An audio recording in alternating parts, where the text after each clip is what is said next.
Going on, everyone, and welcome back to hold on, there we are. Welcome back to another great epic episode of Just My Opinion Reviews. Guys, we are talking The Penguin, episode 5, titled Homecoming. Sophia strives to build a new legacy while Oz desperately tries to turn the tables. Guys, I want to let you know that this is going to be a spoiler-filled recap. Me and my homie right here, Lamont, are going to spoil this episode up, down, left, right, in, and out as if you've already seen the episode. That is your warning. And if things look a little different, please bear with us. Thank you for your patience. Having some technical difficulties, but it ain't stopping no show over here. We're going to keep the party going the best that we can. Lamont, thank you for being here, my guy. How you doing today? How you doing?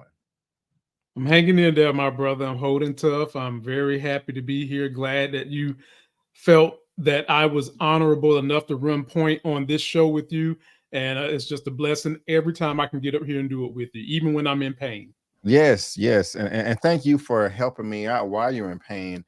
It is greatly appreciated. Thank you. And of course, come on, man. You're Lamont Tyson. We get a lot of games. Why would I not want to work with you? But let's go ahead and get into this episode, man. It was great. It was another fire episode. One thing I can say about the show, Lamont, is these episodes, they get better and better and better each time I watch one, man. And we got the backstory with Sofia last week, finding out that she didn't do a goddamn thing. And she is pissed. She is mad. She is angry. She's like, I want to go out for revenge and I'm killing everybody. You know what I'm saying? And I can't get mad at her, bro.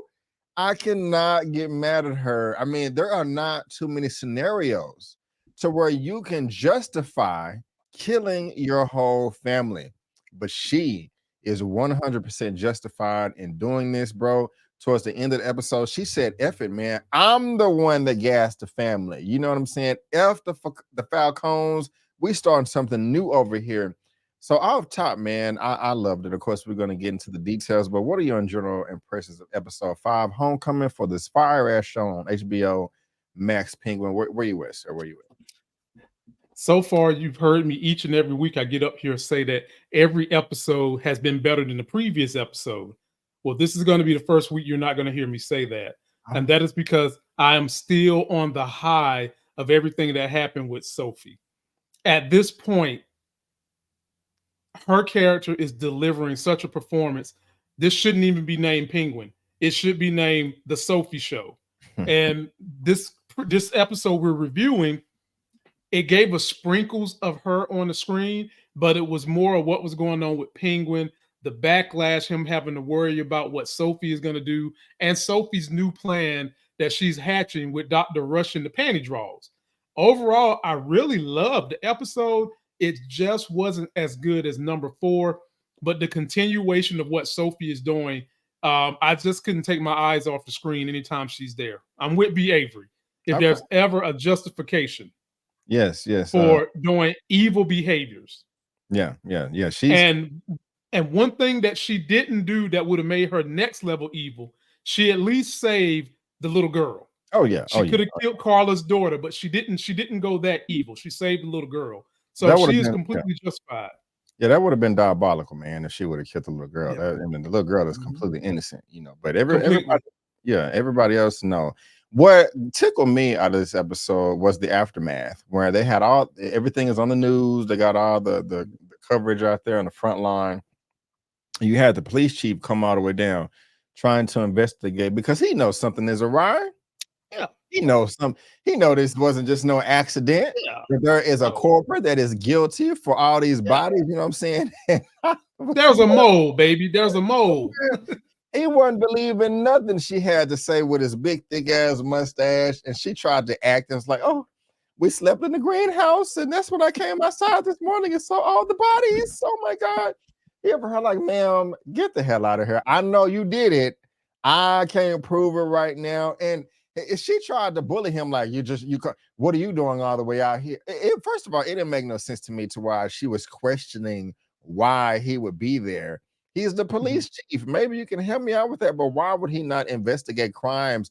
Especially, I mean, he may not want to come down to the corner store getting robbed or something like that, but this is a mass murder with one of the biggest families in Gotham. So of course he's going to be there.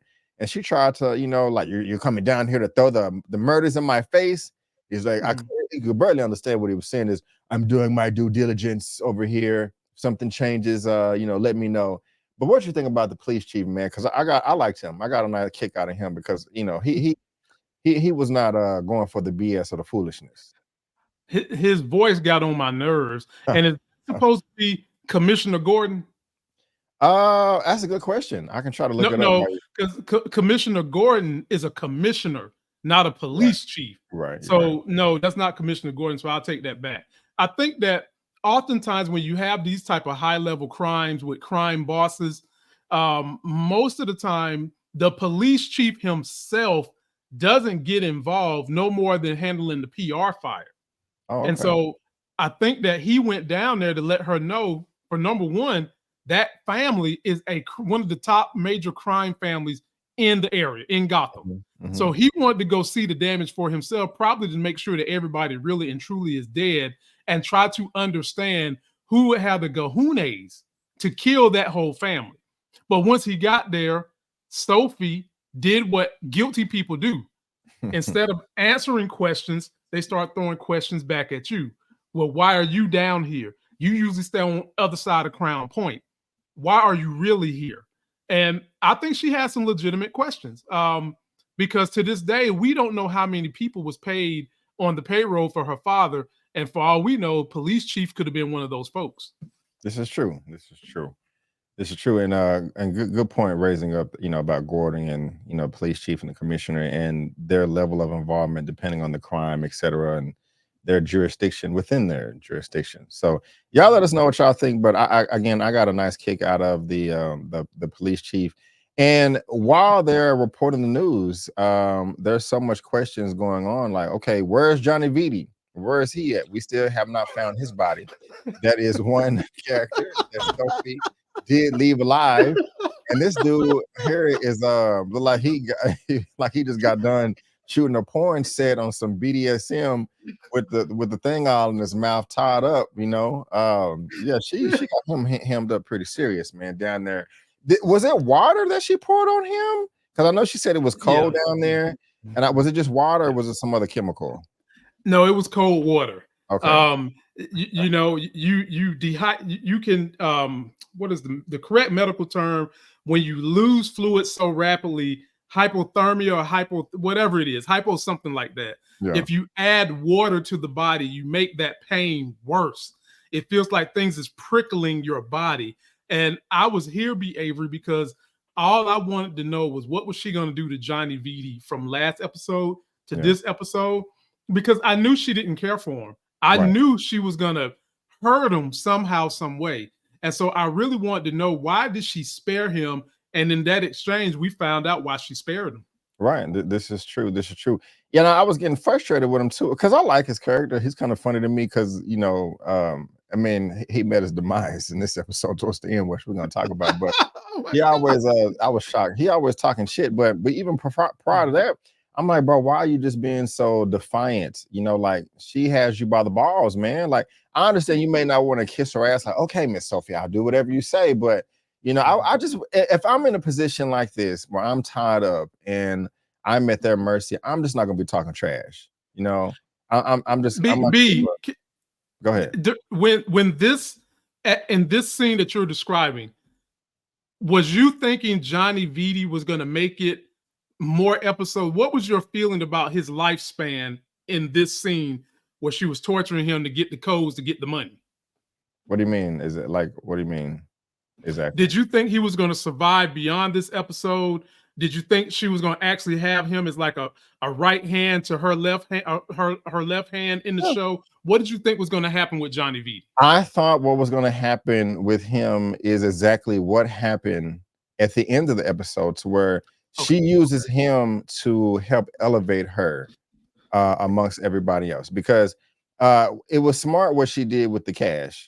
Because she was like, I need some untraceable cash. Now, I didn't know what she was going to do with it, but once that was revealed towards the end, I was like, that's smart as hell. That's really, how you're able to get somebody on your side.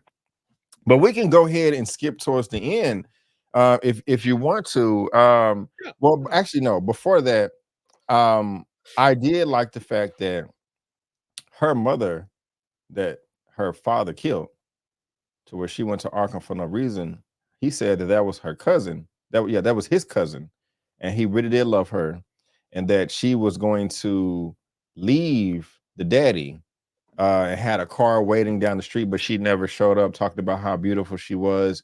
I knew that Sophie wasn't going to kill him right there, because if she would have, well, I mean, there would have been no point to keep him alive.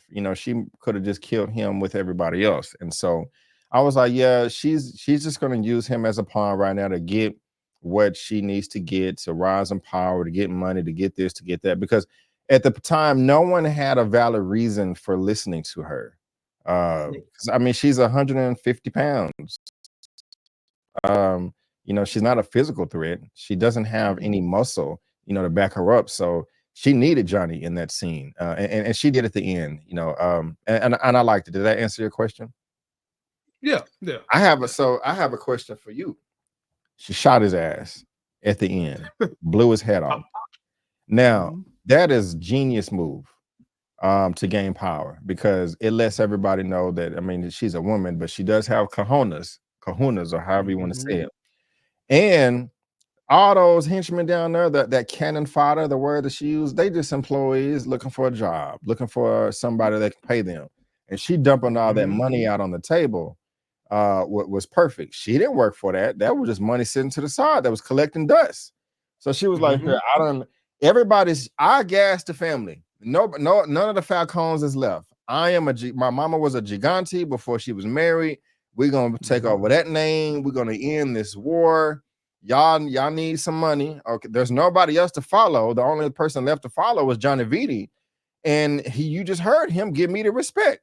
Bam, I'll blow your head off. Here's all the cash. My question to you is, do you think that she was gonna still kill Johnny Viti no matter what? Or do you think that she just killed him because he was talking back in that moment? She was like, all right, Sofia, calm down now. Let's not jump to conclusions. These men want some justice. And bam, if he would have just sat there, had his mouth shut, and been like, okay, yes, guys, this is our new leader, Miss Sofia, we're gonna listen to her. Do you think he still would have been alive? Or hell no. no matter what? He would have died no matter what. The first moment he would have messed up or caught her on a day where she on her period wrong, he was dying. Sorry. She was never going to spare him. He was going to die. Period. It was just, how long was she going to let him hang around and do whatever she could get out of him? Because honestly, B. Avery, at that moment, she had squeezed the juice till it wasn't no more juice in it. She had got him to let the rest of the members of the family understand that she is a legitimate threat. She paid off everybody, just like you said. So not only has she won them over with honey, but she showed them that she is capable of vinegar too. And she will take you out no matter who it is. Okay. And she's trying to be smart about getting rid of a war that these families have been in for generations in an effort to make money. And the way she's going to make money is she still has that mushroom plant that they was feeding Magpie and all the other prisons in Arkham. They still have that to boot. And now they've got two major networks to sell it. Yeah. It's genius. And she has their respect. Yeah. She's got their respect. Now, some of them she's got the respect for fear. Some of them she's got the respect because she's paying them. And some she's got both. But here's the question. I toss the coin back to you. Where does Dr. Rush and the panty draws fall in line with all this? Because he was completely complicit and going down there, and he don't want the money. He want the honey. Yeah. As crazy as that honey is, that's what he wants. Go check out the comment section in our last recap. Somebody was laughing at your comment there, Dr. Rush and the draws. I was just about to ask you about him, man. He looked like he looked pretty shook when she pulled that move. Like, oh shit, what did I just get myself into? You know what I'm saying? If I piss her off again, I would be like that as well, with a bullet in my brain. My other thing, if I was one of the henchmen, I was like, damn, cuz did you have to pour the money in a puddle of blood? You know what I'm saying? Like, she dumped the money in the blood. I'm just like, you couldn't have moved it over. She's got to let them know that she's about that life. Yeah. that was another antic to just let y'all know, like, don't F with me. I'm gonna take care of you, but don't F with me. You know, I'm not opposed to if I'm not opposed to taking out the highest living member in the family that's left, I damn sure take you out. But I got another question for you, B. This ain't got nothing to do with Dr. Rush and the panty draw. Most Italian mobs, even though they're set up in America, they still have ties to Italy. Mm-hmm. Usually it's a connect. Now she's not going to need them for that connect anymore, but they don't just let you go disjointed from the family like this. Do you think that in some future seasons, or maybe by the end of the year, somebody from Italy is going to come over here and want to know what in the hell has happened to the Falcones? Now you're taking the name of the mother. That's a good point, man. I didn't even think about that. So we're gonna see, because that's a very valid point right there. So good observation. On top of that, to add on, you know, we're gonna of course talk about Sal, you know, and the him, you know, being attempted murder, attempted execution by Oz. Towards the end, when Sofia goes in there and tries to create the alliance, as Sal is, you know, mourning over the death of, you know, his wife and son, to where we're definitely going to be talking about too. When she first came in, I think he was eating some type of Italian dish, and I think it was imported from Italy, because she may have said, like, I made a comment like, it looks dry, or it doesn't look as tasty, or, you know, something like that. So you made me think about that when you said, you know, a connect back in Italy, because, you know, he may not like the cuisine over here. He wants it to be authentic from back home. I don't know, but I mean, am I on the ballpark there? You think that? Yeah. Okay. If she's talking about the cuisine not being authentic in a certain way, the authenticity comes from Italy, not America. Right. What do you think about the alliance that you know, that she's trying to create? I think it's great. You know, let's kill Oz, let's kill the Penguin, and come together. We're no Falcones. The Falcones are gone. It's going to be the Maronis and the Gigantes. You know, you think he gonna see it through? I think so. To answer my own question, because he's desperate right now. He just lost his wife and son tragically, and he just got stabbed in the chest. So he's pissed. He's pretty much trying to build an alliance with anybody for revenge. Yeah. Where you at on that? You agree, disagree? The enemy of my enemy is both of our enemies, and we frenemies till that enemy is done. Yes. He already has proven that he's willing to make alliances to take out a threat. He tried to make an alliance with Oz. She's already proven that she's willing to make alliances to take out a threat. She made an alliance with Oz to take out the family. This seems germane to me. They are going to combine their forces. They're going to be selling the same product that Oz was promising his family. They're just going to be doing it with the person who really came up with the idea now. And the issue is going to be Oz. It's the irresistible force versus the immovable object. And I'm trying not to think in terms of the show is named Penguin, because right now it would seem like it's an insurmountable climb for Oz to have to take on these people. And you've seen the little handful of thugs he's got and Vic. And not only that, but something me and you talked about on episode 2 review. His sweetie pie is in danger and she's tired of it. And now he's having to protect the mom. And when we get there, we'll discuss that too, how I felt about Vic's growth in this season and the plan he made. But this alliance is going to work, B. Avery, until they feel like they've neutralized the threat of Oz. Right on. Well said. And we're there now. I was just going to say, let's move on over to the Penguin and Vic, because that's where at the end of episode 3, you know, Vic has his point of view, runs over, you know, comes in with the car and saves the day. And then at the very beginning of episode 4, we get the different perspective from Sofia. But the car is wrecked now. His PT Cruiser is gone. You know, I was thinking with the amount of money that he makes, I don't know. I just think it would have been cheaper to get the car fixed and set it on fire. You know, it didn't just look total. Was it just that wasn't no PT Cruiser? That was a Maserati. I was just being silly, but the dude called my man a it looks like one, but Every time I see a purple car, I just like purple and PT Cruiser. You know what I'm saying? Then That's the most. It seems like that was the most popular car that they made, like that dark purple. You know yeah, what I mean? yeah. Yeah. But so I mean, was it smart to set it on fire, or should have got it fixed? Nah, you can get the insurance on that joint now. Okay, okay. Well, you know, he's pulling moves. I will say one thing I did not like about this episode is it seemed that his rise of power or position in this episode came off far too easy for him.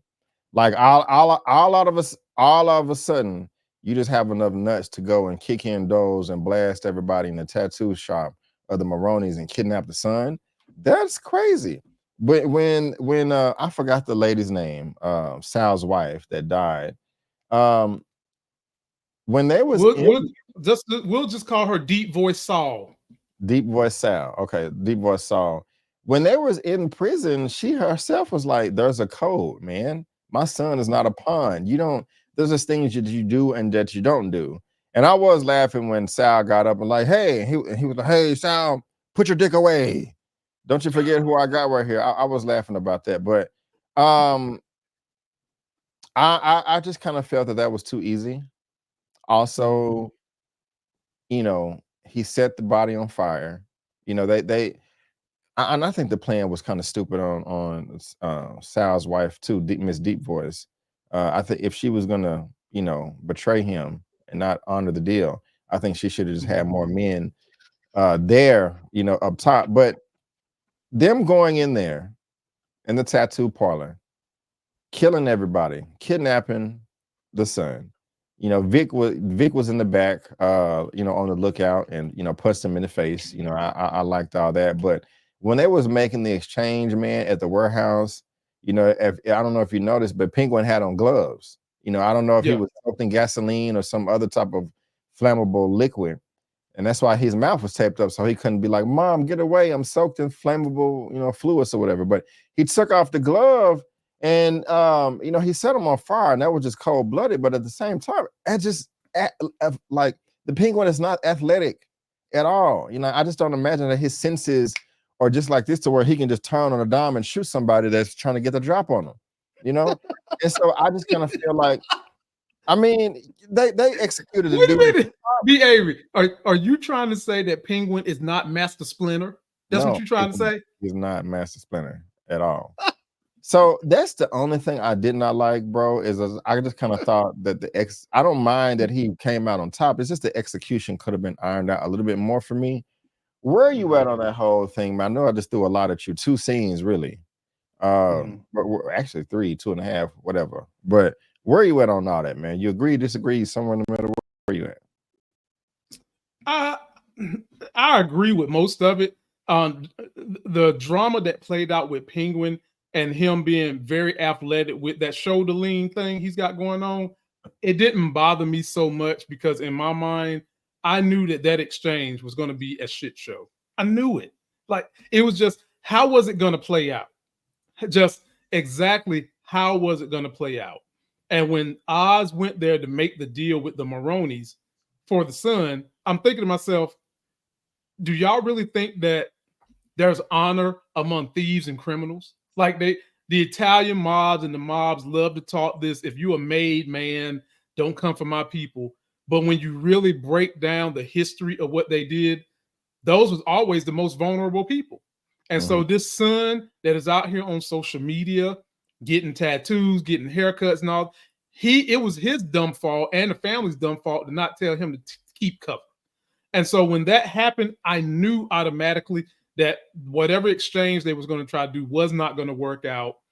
And I wasn't as involved in that setup of Oz as much as I was involved of the growth of Vic protecting Oz's mama, the growth of Vic taking on the mob boss's son, getting on top of him, beating him down. It was a 2-word to 3-punch ratio. It was 2 words. I stuttered and I'm gonna punch you 5 times and I'm gonna stutter 2 more times.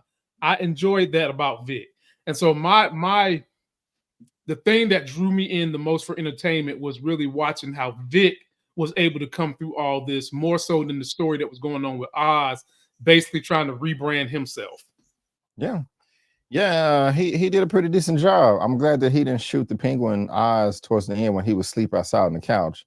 And Yeah. penguin woke him up. Oh God, I'm sorry, I fell asleep. He's like, you're good, you're good, you're good. Mhm. But yeah, they over there at Crown Point right now, man. Mhm. Lamont, that part of the neighborhood looked like it was literally turned upside down, inside out. They had cars stacked on top of cars. How did they even get Bro, that way, bro? Who did that?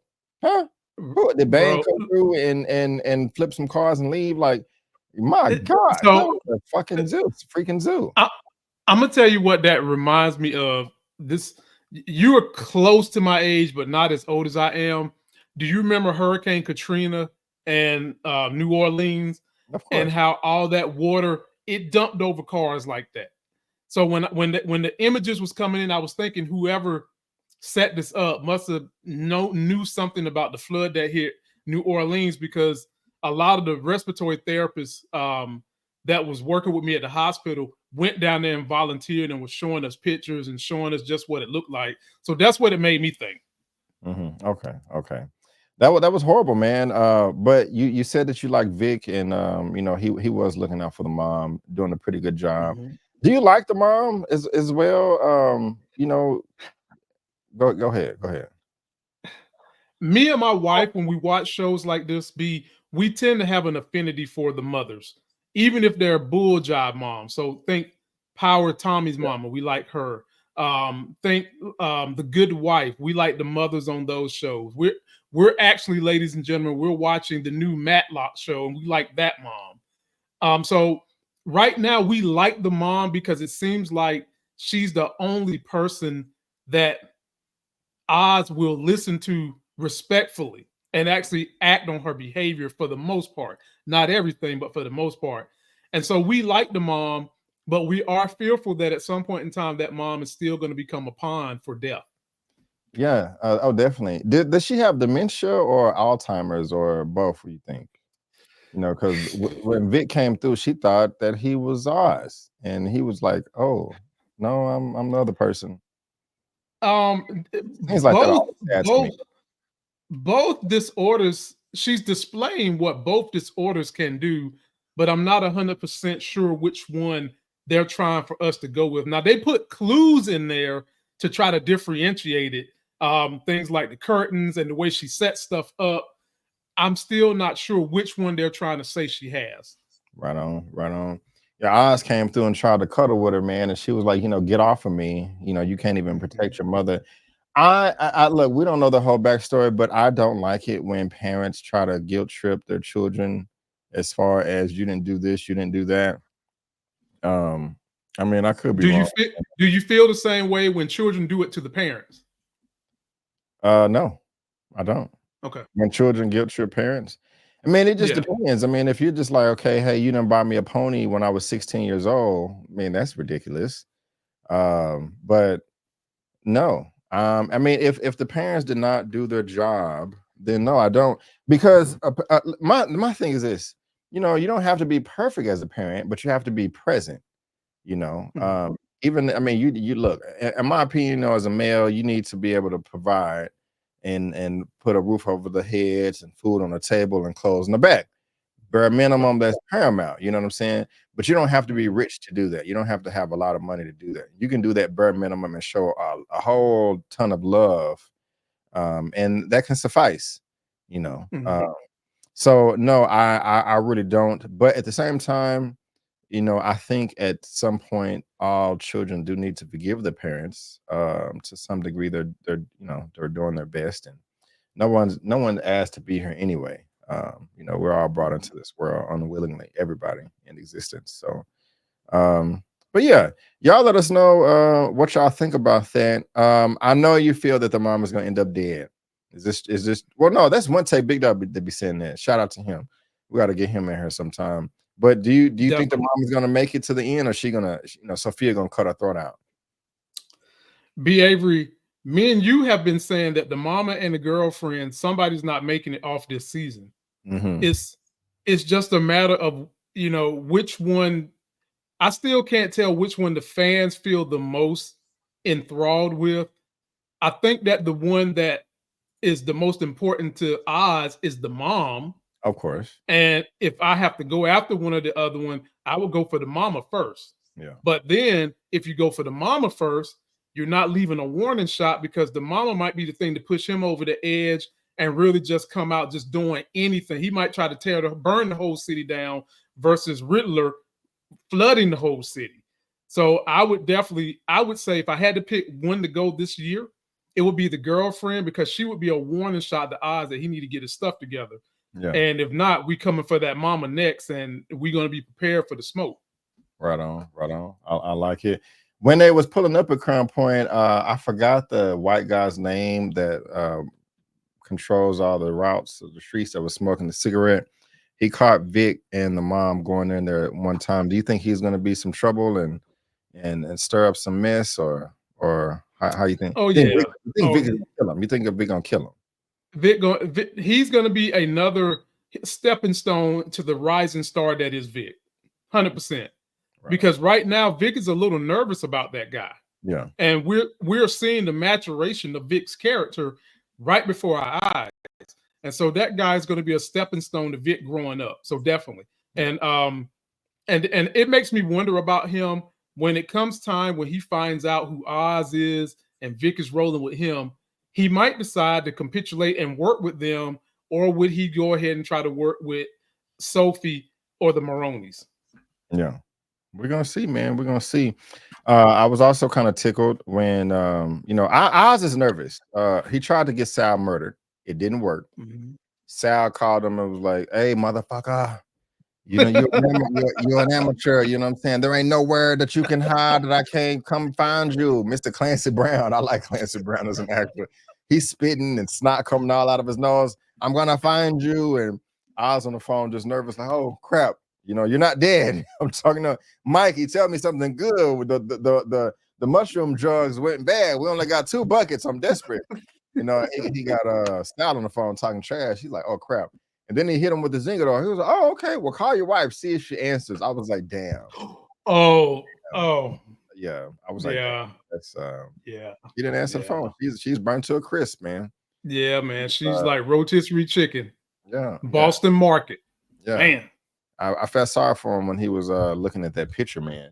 But Oz is nervous because he knows Sal is coming after him. So he tried, like you said earlier, he tried to go to his chick like, "Hey, babe, I got a place for us in Crown Point. You know what I'm saying? It ain't the nicest, but it's just temporary. Won't you come hang out over here?" She don't want to go. She's like, "No, I'm chilling over here with my golden type pants on and living ghetto fabulous. I don't want to run with you." He mad, throwing stuff, and she's like, their agreement was that they help each other out, don't F each other over. I don't know why he was upset. I mean, okay, he can be disappointed, but I think he overreacted. She just didn't want to go.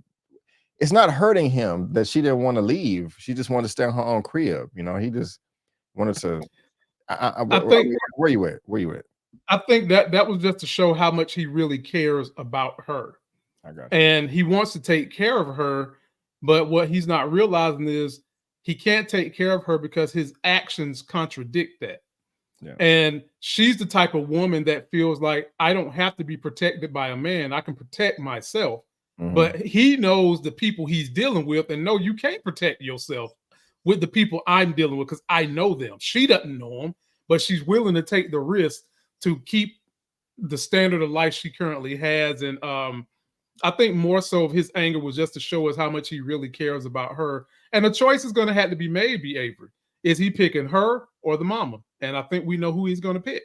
This is true. Y'all let us know what y'all think. And the last scene, man, the Penguin Oz takes Vic down to the trolleys, to the subway. Shows him all the underground routes. "Hey man, when we was kids, we used to play down here. We got it on lock. This is gonna be our new layer of operations, and so they got their own little Batman cave, so to speak. Yeah. And I'm happy to see how that plays out. Do you think we're going to get, especially with this ending scene right here, the Penguin's true rise to power at the end of this season, or do you think that's going to come more in season 2 or the Batman 2 movie? And also, how'd you feel about the scene in general? I love the scene. This is going to be his new iceberg lounge, basically underground. This is a way where he can monitor directly who's coming in, who's coming out. I love it. And you could just see the resurgence on his face after having a long, hard ass day where nothing went his way. Being able to control the doors underground is going to really help him feel like he's got a leverage point, because now you put a camera every which way you can go. He can see who's trying to come get him and figure out a way to get up or get away from it. Yeah. The things that I do wonder about this, though, is now that you basically got your new Penguin's lair, your new iceberg underground lounge, how is this going to work with your business? You still don't have a business yet. You got like two cups of mushrooms, right? That's all you got. And in terms of the future of Penguin, one of the paramounts of his character is we're used to seeing Penguin with some kind of a high power umbrella, an umbrella that do something. And I think when they reveal that, it's probably going to be when they get Batman involved more so into the story. But Colin Farrell did an interview, and it's got me worried. And his interview, he said that we are going to hate Oz beyond reproach by the end of the season. Really? And B. Avery, that has me worried because I can only think of about 3 or 4 things that would make us hate Oz that bad.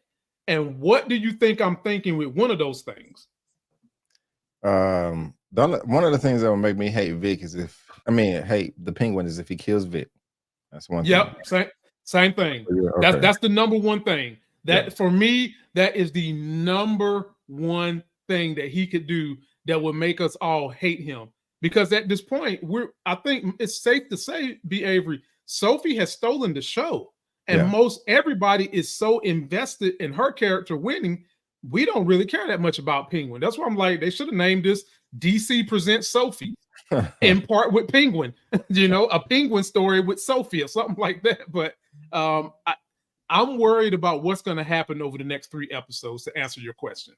Right on. I'm worried too, man. And it I know you didn't like it as much as the other ones, man, but I thought it was still a great step forward. Other than Oz rising to power physically in the show, taking out people, I just thought that was too easy. They should have ironed out some kinks there a little bit, stretched out the fight out, the shootout. But overall, it was still a great episode. You have any final thoughts, sir? Ladies and gentlemen, I just don't know why more people aren't, at the very least, following the reviews that me and other great reviewers are doing for this show, because this is definitely one of the top 5 best shows of the year. And you definitely are going to see Emmys come from this show. I would love for you guys to engage us more, ask us more questions, ask us about the things that are going on the screen with the show, behind the screen, and be sure to follow B. Avery, the hardest working YouTuber in all of America. Oh, that's crazy. Well, ladies and gentlemen, boys and girls, that is going to wrap it up for me and Lamont. The Penguin episode 5 recap, review, reaction, titled Homecoming. Let us know all of your thoughts down below in that comment section. We would really, really, really appreciate it. And we will be here same time, same place next week, hopefully for episode 6. Lamont, thank you so much for being another guest of mine and helping me out with all the technical difficulties. Why don't you let all the wonderful people know what you have going on your final channel over here, sir? Fire channel. All right. Ladies and gentlemen, I've got this channel, and I've also got my new channel, Politics of Being Black. Don't count on a lot of content from me right now. I just had hip surgery Monday, and this thing is throbbing. I'm trying to recover. I am being able to walk, and I can walk already independent of crutches, but it's still throbbing, still swollen. So you won't get much from me other than what you see with me and B. Avery currently. Just bear with your boy. I'm going 0 dark 30 for a little bit to get some things finalized and fixed. But I will be back. Just hang in there. Right on. And thank y'all so much for tuning in. Again, really do appreciate it. You can follow me over here on my YouTube channel as well. If you're into Dragon Ball Daima, I am covering that show as well. I love Dragon Ball. That's how I got started doing reviews anyway. And also check out my Clips channel. Link is in the description box below for all of that good stuff. But Guys, again, we just all want to thank you so much for tuning in. And before you go, don't forget that I'm B. Avery, that's Lamont, and that's just our opinion. Peace out, and we'll see you next time.